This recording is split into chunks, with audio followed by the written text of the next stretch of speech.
to what age? Many are the blessings he bears to those who trust in his ways.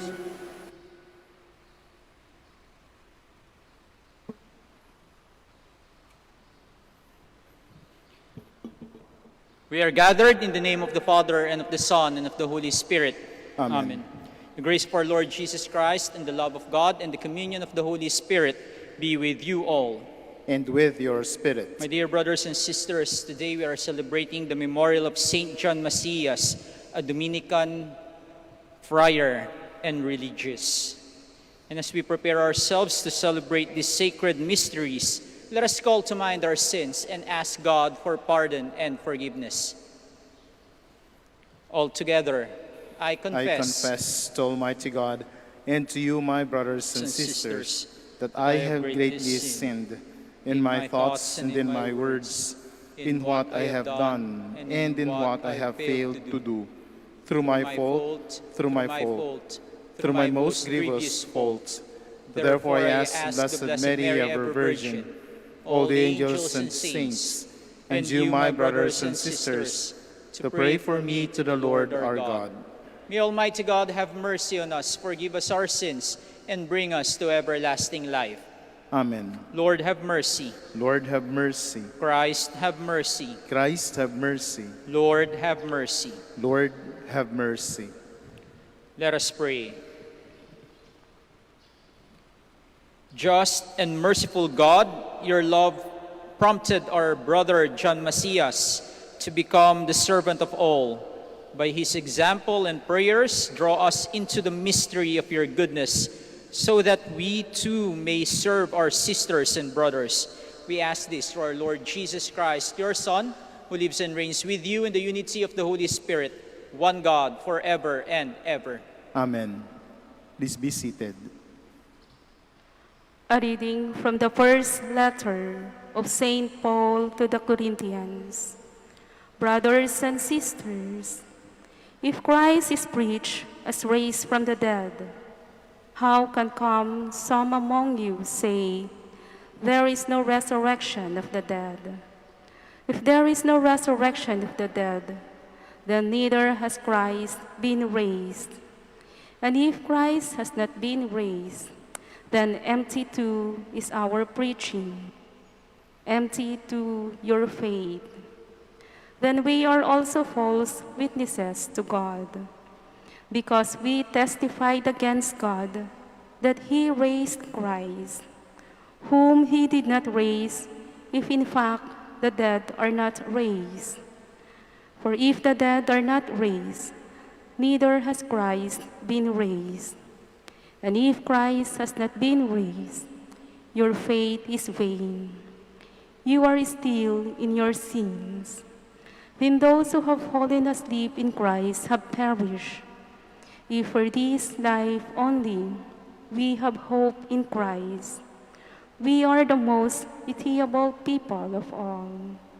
But now Christ has been raised from the dead, the first fruits of those who have fallen asleep. The word of the Lord. Thanks be to God. Lord, when your glory appears, my joy will be full.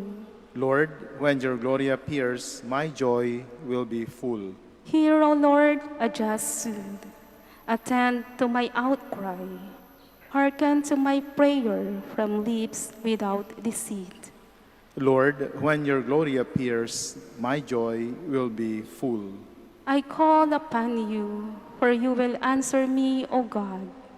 Incline your ear to me, hear my word. Show your wondrous mercies, O Savior of those who flee from their foes, the refuge at your right hand. Lord, when your glory appears, my joy will be full. Hide me in the shadow of your wings, but I in justice shall behold your face.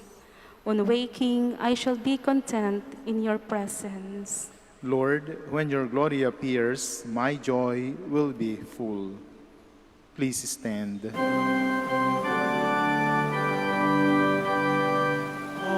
Hallelujah, hallelujah, hallelujah. Blessed are you, Father, Lord of heaven and earth. You have revealed to little ones the mysteries of the kingdom.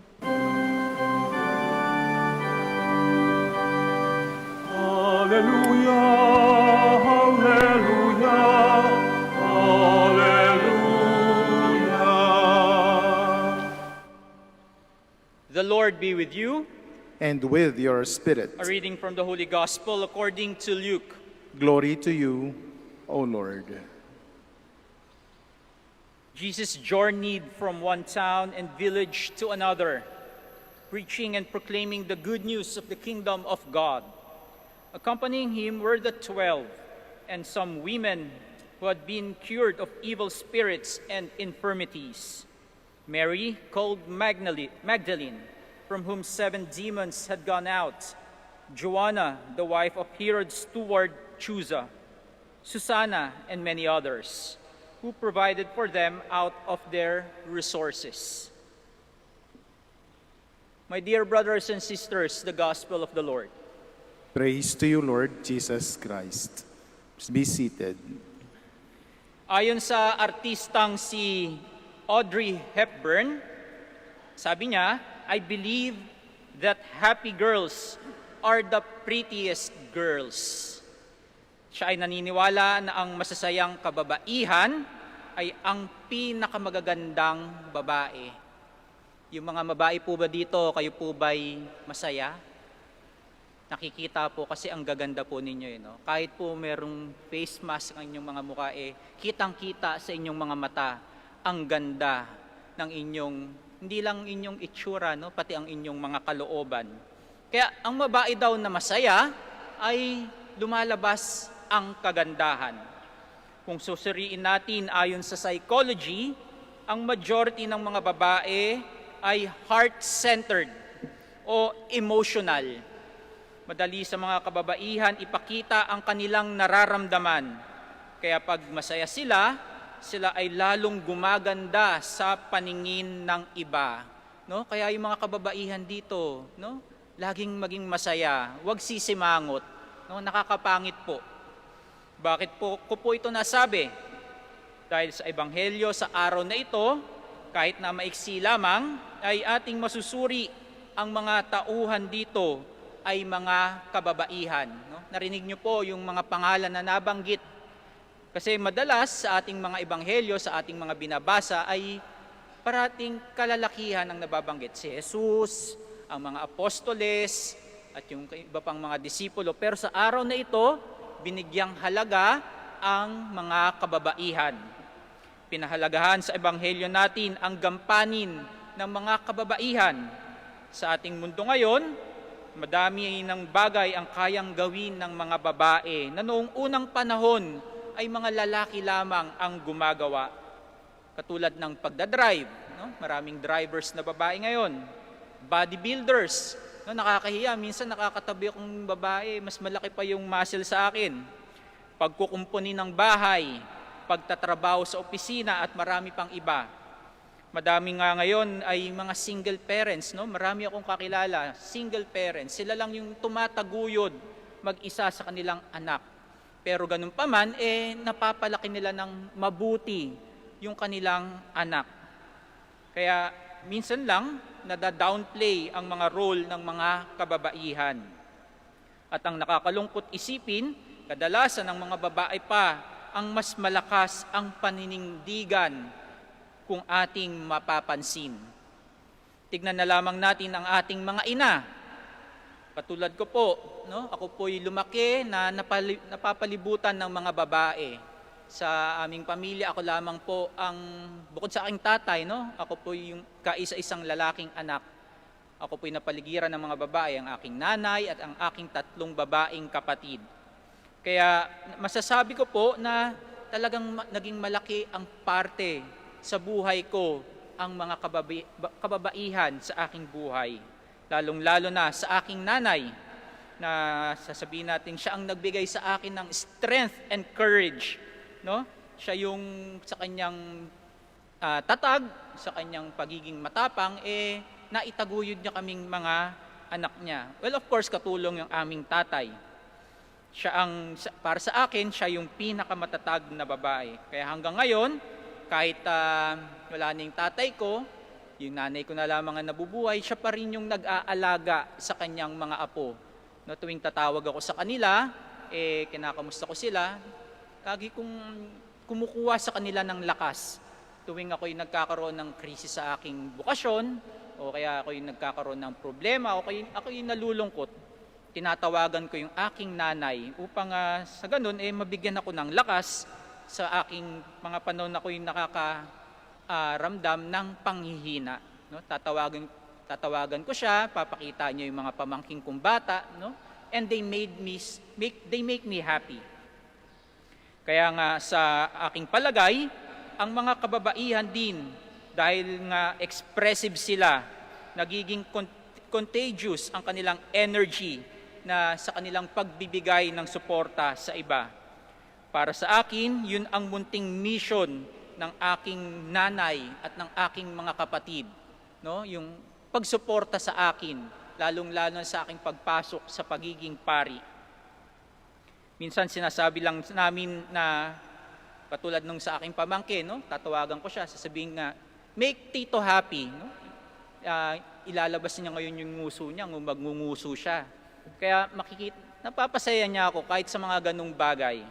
Kaya nga, nakakatuwang, kahit ako yung nagkaisa-isang lalaki sa aming pamilya, ako'y napapaligiran ng mga babae sa aming pamilya, napakita nila yung tatag, no? Yung pagbibigay nila ng suporta sa akin, lalong-lalo na sa aking pagpapari. Our gospel today illustrates the call of the women who followed Jesus. It shows how people of means supported the Lord's mission.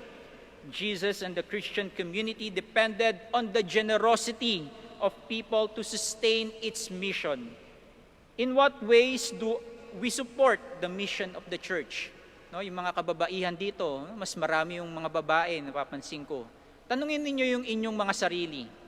How do you support the mission of the church, of our church? The women in the gospel play an important role in the church of Christ. He allowed the women to join them in their mission. Magdalene, Joanna, Susana, yung mga nabanggit na kababaihan, were there for Jesus. They followed him in his journey. And a lot of women were there for him, especially his mother, who followed him every step of the way. No, kaya nga dito sa Manaoag, no, sentrong-sentro ang ating ina, ang mahal na ina ng Rosaryo ng Manaoag, dahil naipakita ng ating inang Maria ang suporta niya sa ating Panginoong Hesukristo mula sa kanyang pagkabata. No? Kitang-kita natin ang pag-akay-akay ni Maria sa batang si Jesus hanggang siya ay lumaki na, maipako sa krus at mabuhay ng muli at naiakyat sa langit. Ang mga kababaihan ay dapat nire-respeto, ginagalang at minamahal ng tama. Ulitin ko po, ang mga kababaihan ay dapat nire-respeto, ginagalang at minamahal ng tama. Kapag kung ikaw yung anak, respetuhin mo yung iyong nanay. Dahil isipin mo, 9 na buwan kang dinala ng iyong nanay sa kanyang sinapupunan. Kung ikaw ay yung lalaki, may yung asawa mo, igalang mo yung asawa mo. No? Kung maganda siya nung araw at manat na manat yung balat, pagtanda niyan, kukulubot na yung balat niyan. Mag-aamoy salompas na, mag-aamoy efficacent oil na. Patuloy mo pa ring mahalin ang iyong asawa, no? Ang iyong asawang babae. At kung ikaw ay may kapatid na babae, respetuhin mo. No? Igalang mo ang kanyang pagkababae. Ang iyong mga kaibigan na babae, igalang ninyo ang kababaihan, ang kanilang pagkababae. Dahil mahalaga sila sa ating buhay. Respetuhin natin ang mga kababaihan na tumutulong sa simbahan Madaming mga ministry sa simbahan ay kadalasan mga kababaihan ang members. No? Nakakatuwa dahil tuwing may meeting dito sa simbahan, panay babae ang nandito. Kakaunti lamang yung lalaki. Kaya malaking gampanin kayong mga kababaihan sa pagpapalago ng ating simbahan, sa pagpapalaganap ng mabuting balita. Itong ebanghelyo natin ay isang hamon sa atin upang tignan ang ating mga sarili. Kung ikaw ay babae, paano mo pinapahalagahan ang iyong pagkatao bilang isang babae? Nagpo-focus ka ba sa iyong physical appearance lamang? O dapat bang tignan natin ang ating buong pagkatao, no? Ang iyong buong pagkatao bilang isang babae? Do you spend so much time in the mirror wanting to make yourself beautiful? O, no? Panlabas na kaanyuhan lamang. Ang pagiging babae, mga kapatid, ay isang regalo ng Diyos. Ikaw ay magandang nilalang at nilikha ng Diyos na may kakayahang makapagpasaya at magbigay ng suporta at pagmamahal sa iba. Magandang pagnilayan natin kung paano natin itatrato ang mga babae. Katulad ni Jesus na talaga namang sinasama ang mga kababaihan sa kanyang paglalakbay. Nakikipagkaibigan siya sa kanila at hinahayaan niyang i-express ang kanilang suporta at kakayahan. Minsan pag nakakakita tayo ng isang malakas or strong na babae, no? A strong woman, nai-intimidate tayo agad. Bakit nga ba tayo madaling ma-intimidate sa mga ganong klaseng babae? No? Yung mga, lalong-lalo na yung mga single parent, yung mga babae sa politika, yung mga babaeng may pananindigan. Pero dapat ay huwag tayong ma-intimidate sa kanila dahil ipinapakita nila ang regalo ng Diyos sa kanila. Ang kanilang pagkababae, na sila ay matapang, na sila ay, they care for other people, they show respect, and they know how to give their love to other people. Dapat nating i-appreciate ang mga kababaihan at huwag nating gawing katatawanan. Sabi nga ulit ni Audrey Hepburn, I believe that happy girls are the prettiest. No? Kaya yung mga babae dito, smile naman dyan. Dahil pinapakita ninyo ang inyong kagandahan, hindi lamang sa pisikal na kaanyuhan, kundi sa inyong mga kalooban. Pag pinapakita ninyo na kayo'y masaya, pag pinapakita ninyo na kayo ay matatag, pag pinapakita ninyo na kayo'y may kakayahang magbigay ng pagmamahal, ipinapakita ninyo ang regalo ng Diyos sa inyo bilang mga babae. Kaya mga kababaihan dito, no? Magpasalamat kayo sa Diyos sa ibinigay niyang mga regalo sa inyo. At kami ring mga kalalakihan ay nagpapasalamat sa inyo dahil sa inyong binibigay na pagmamahal at pag-aaruga sa amin. Kaya mga kababaihan, no? Ipagbunyi ninyo ang inyong pagiging babae. Please stand. Full of hope and confidence, we make our prayers to God the Father, anxious for an increase of His presence in our life. For every intention, we shall say, Lord, hear our prayer. Lord, hear our prayer. That the Church may continue to grow and be a symbol of justice, love, and truth in the world, let us pray to the Lord. Lord, hear our prayer. That as a community, we may not be idle in our life of faith, but every day seek God, even in our difficulties and trials. Let us pray to the Lord. Lord, hear our prayer. That children may grow in the ways of grace and mature into Christ-like people. Let us pray to the Lord. Lord, hear our prayer. That the sick may be strengthened in their faith by uniting their sufferings with the suffering of Christ. Let us pray to the Lord. Lord, hear our prayer. That our beloved dead may reap the fruits of peace, joy, and serenity in God's kingdom. Let us pray to the Lord. Lord, hear our prayer. We continue praying for those people who are infected by the virus COVID-19, for those who perish because of the virus. We also pray for our frontliners, the doctors, the nurses, the medical staff, our military and police force. We especially pray for our government leaders to make laws for the common good in these trying times. We pray to the Lord. Lord, hear our prayer. Now in the silence of our hearts, let us offer to God our personal intentions and the prayers of all those people whom we promise to pray for.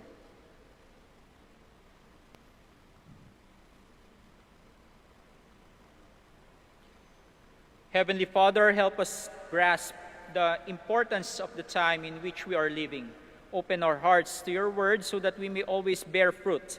We ask this through Christ our Lord. Amen. Please be seated.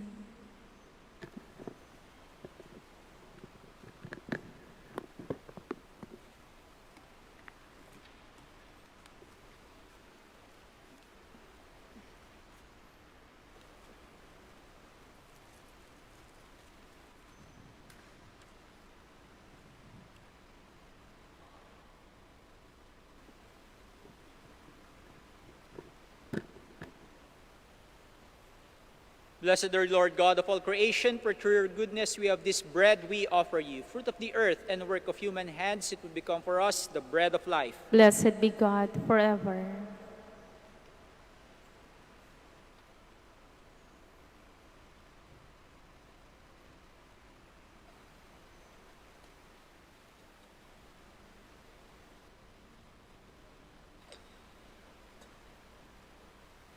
Blessed are you, Lord God of all creation, for through your goodness we have this wine we offer you. Fruit of the vine and work of human hands, it will become for us our spiritual drink. Blessed be God forever. Humble spirit and contrite heart, may be accepted, Lord, and your sacrifice this day be pleasing to you, Lord.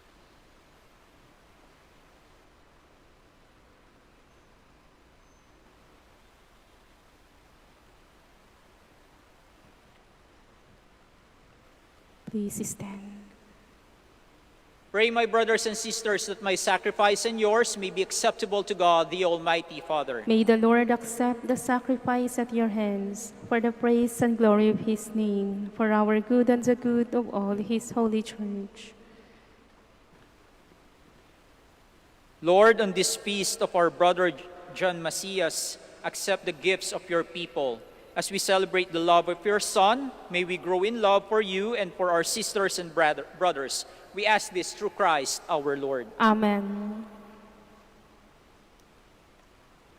The Lord be with you. And with your spirit, Lift up your hearts. we lift them up to the Lord. Let us give thanks to the Lord our God. It is right and just. It is truly right and just, our duty and our salvation, always and everywhere, to give you thanks, Lord, Holy Father, Almighty and eternal God, through Christ our Lord. For in the marvelous confession of your saints, you make your church fruitful with strength ever new and offer us sure signs of your love, and that your saving mysteries may be fulfilled. Their great example lends us courage. Their fervent prayers sustain us in all we do. And so, Lord, with all the angels and saints, we too give you thanks as in exaltation we acclaim. Holy, Holy, holy the Lord God of hosts, heaven and earth are full of your glory. Hosanna in the highest. Blessed is he who comes in the name of the Lord. Hosanna in the highest. Please kneel.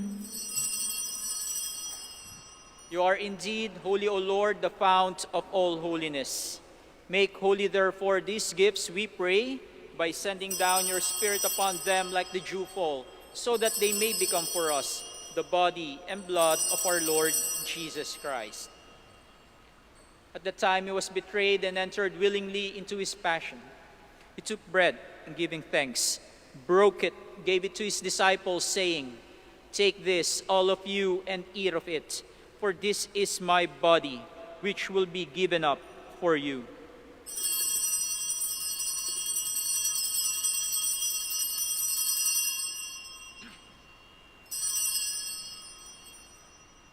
In a similar way, when supper was ended, he took the chalice and once more giving thanks, gave it to his disciples, saying, "Take this, all of you, and drink from it, for this is the chalice of my blood, the blood of the new and eternal covenant, which will be poured out for you and for many for the forgiveness of sins. Do this in memory of me.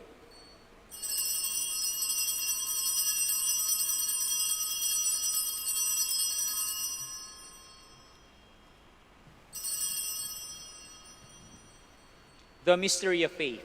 When we eat this bread and drink this cup, we proclaim your death, O Lord, until you come again. Therefore, as we celebrate the memorial of his death and resurrection, we offer you, Lord, the bread of life and the chalice of salvation, giving thanks that you have held us worthy to be in your presence and minister to you.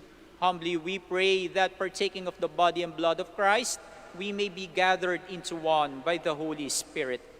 Remember, Lord, your church spread throughout the world, and bring her to the fullness of charity, together with Francis our Pope, Socrates our Bishop, Fidelis his assistant bishop, and all the clergy.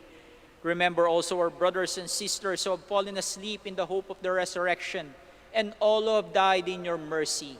Welcome them into the light of your face.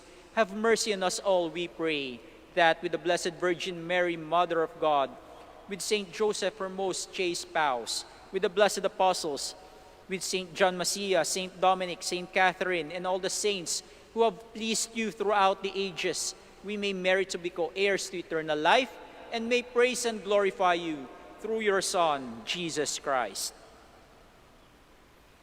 Through him, and with him, and in him, O God, Almighty Father, in unity of the Holy Spirit, all glory and honor is yours forever and ever. Amen. Please stand. At the Savior's command, informed by divine teaching, we dare to pray.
Deliver us, Lord, we pray, from every evil. Graciously grant peace in our days, that by the help of your mercy we may be always free from sin and safe from all distress, as we await the blessed hope and the coming of our Savior, Jesus Christ. For the kingdom, the power, and the glory are yours, now and forever. Lord Jesus Christ, who said to your apostles, "Peace I leave you, my peace I give you," look not on our sins, but on the faith of your church, and graciously grant her peace and unity in accordance with your will, who live and reign forever and ever. Amen. The peace of the Lord be with you always. And with your spirit. Now let us offer each other the sign of peace. Peace be with you. Peace be with you. Lamb of God, You take away the sins of the world, have mercy on us. Lamb of God, you take away the sins of the world, have mercy on us. Lamb of God, you take away the sins of the world, grant us peace. Please kneel.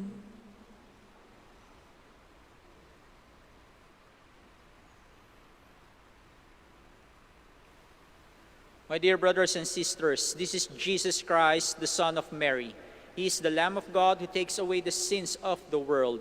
Blessed are those called to the supper of the Lamb. Lord, I am not worthy that you should enter under my roof, but only say the word, and my soul shall be healed.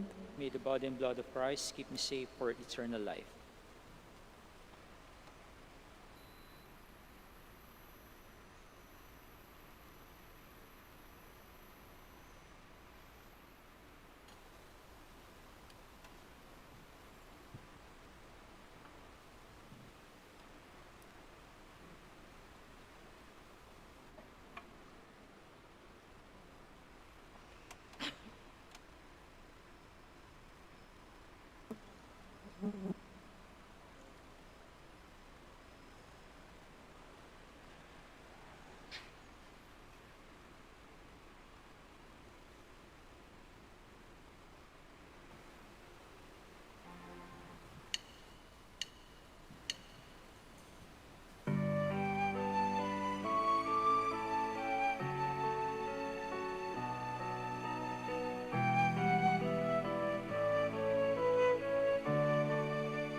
Let us pray. Please stand.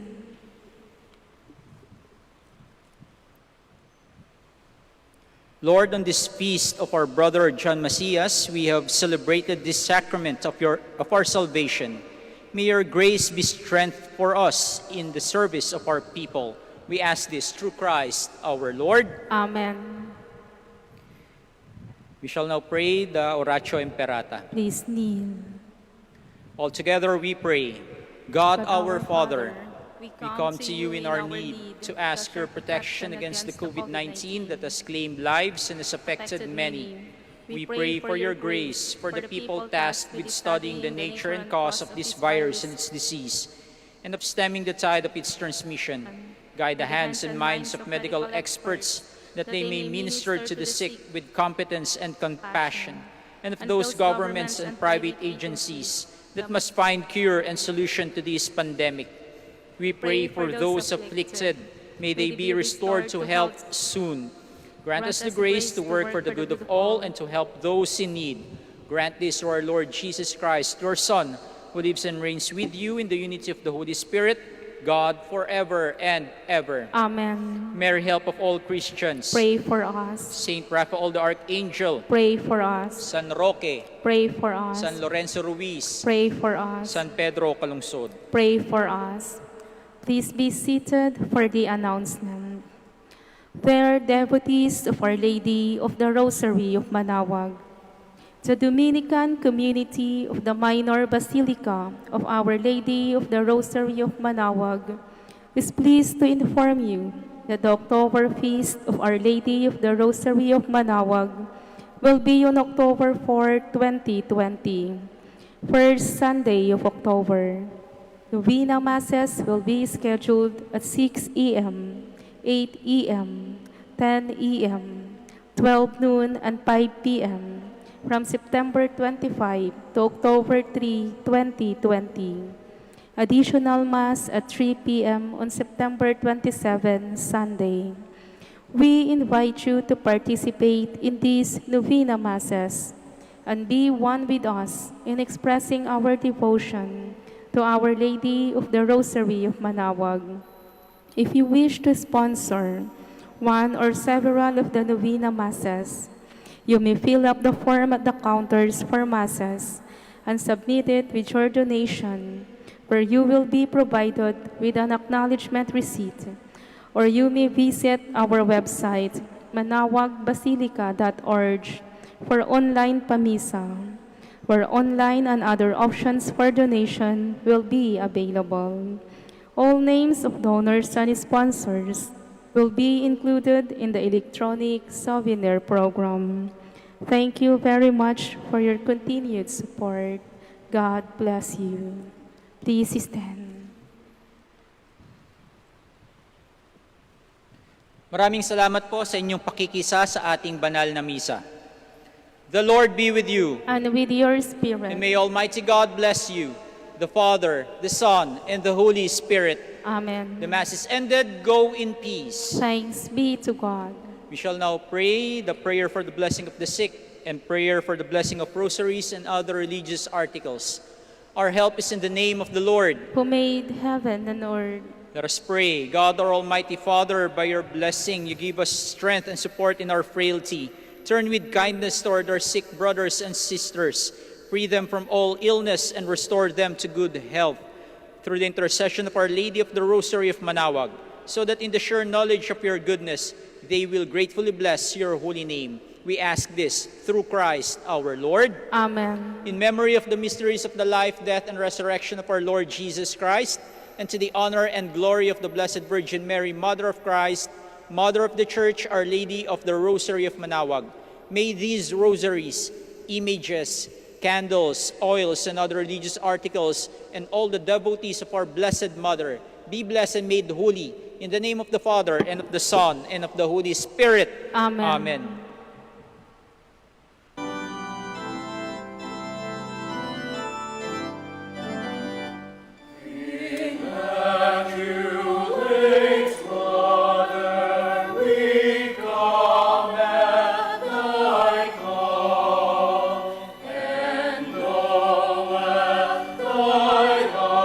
Time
A coronavirus prayer.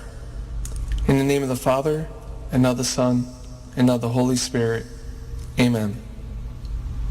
Lord Jesus Christ, you traveled through towns and villages, curing every disease and illness. At your command, the sick were made well.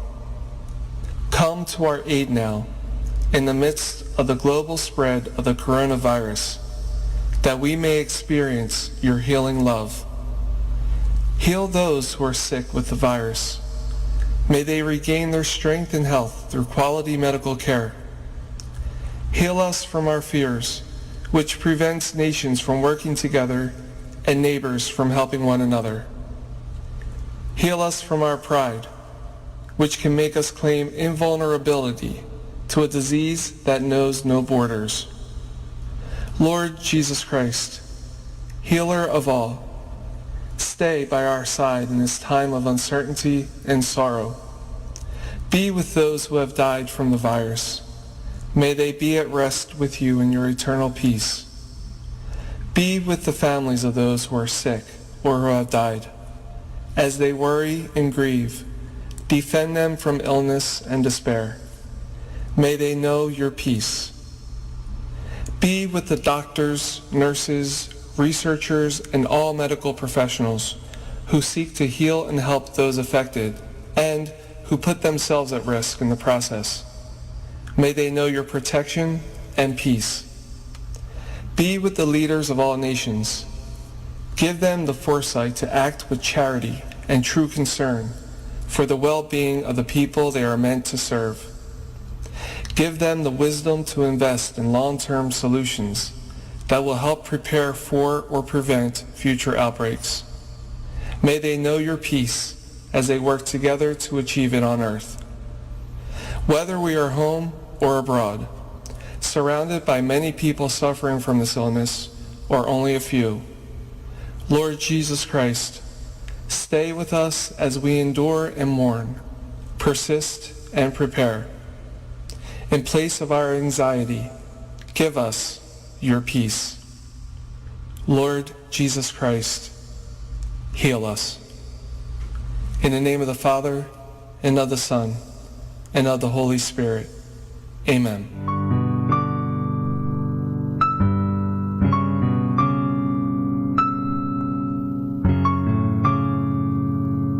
Prayer for our OFW.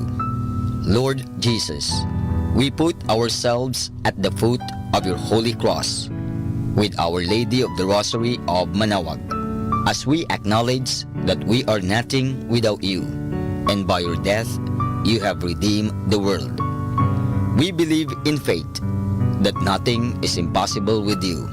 We lift up to you our OFW listeners all over the world, whom we offer our prayers and every Holy Mass from the Minor Basilica of Our Lady of the Rosary of Manaoag.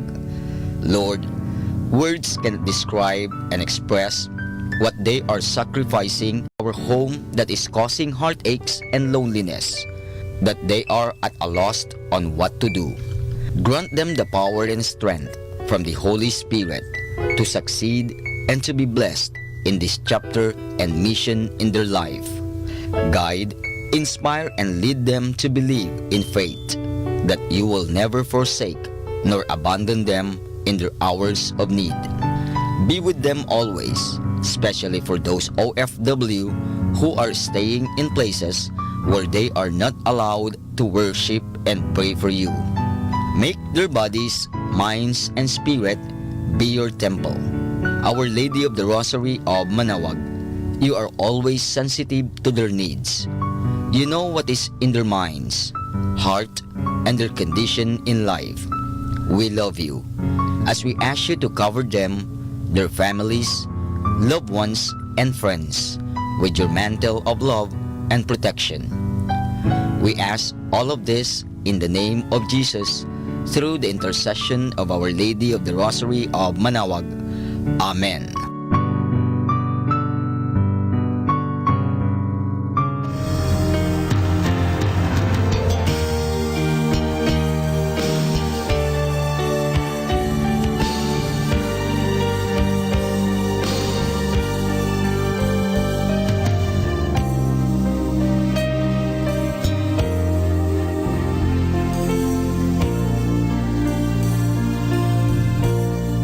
for priests. O Almighty Eternal God, look upon the face of your Son, and for love of him who is the eternal High Priest, have pity on your priests. Remember, O most compassionate God, that they are but weak and frail human beings. Stir up in them the grace of their vocation, which is in them by the imposition of the bishop's hands. Keep them close to you, lest the enemy prevail against them, so that they may never do anything in the